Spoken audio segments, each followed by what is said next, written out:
The film is set in a world that's in the not too distant future, scarily not too distant from today. We've deforested the planet and there's no more breathable oxygen. The world is dying and we're running out of oxygen and there's no trees, plant life left. Humanity is having to find a way to survive in an environment that is no longer supporting us.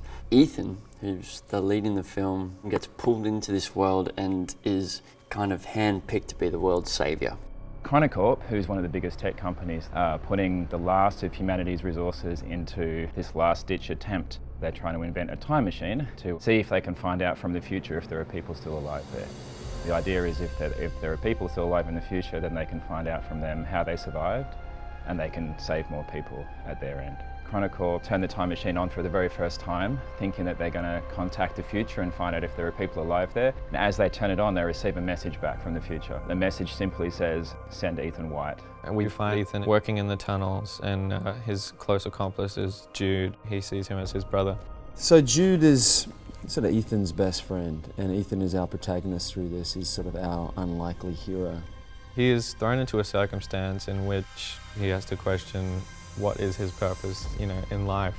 It has to do with the elements of the ecosystem, people's longevity, society itself, which is on the brink of collapse, and his role in how he could possibly fix all that.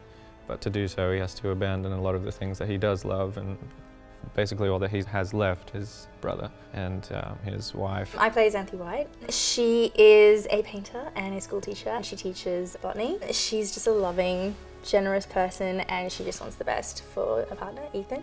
Without giving too much away, I think she makes one of the biggest sacrifices in the film. It's a story that questions the relationships with those that we love, how we treat others, what it all truly means to us, and our purpose within it all. Well, I've been kind of groomed to be his guardian angel of sorts, to sort of be there in the worst of times. And as you'll see in this movie, things do get pretty hairy, and we kind of need each other in the end. Ethan goes on this journey of discovery to find out not only who he is, what he's meant to be, what he's meant to become, and try and save the planet and humanity. Regina Jackson is head of a corporation that is responsible for funding a team of scientists to solve the sickness that is killing the earth and humankind, and to find a solution to save humanity from extinction. Regina has, I guess, for a number of decades been dedicated to finding a solution to this. It comes from a personal tragedy, so she's very much about taking control of fate. The team of scientists have created that solution, which is a time machine, the Chronicle. Basically, the theme of the film is fate versus faith. It's about this idea that do we succumb to this fatalistic attitude that, looking out into the world, it seems like there's nothing that individuals can do to affect the greater good. So it's easy then for us to just protect our consumerist lifestyle, right? Because what can we do? Or do we have faith that if we really choose to sacrifice for each other, that we can affect real change and save the planet, but also save ourselves in the process and live harmoniously with the planet?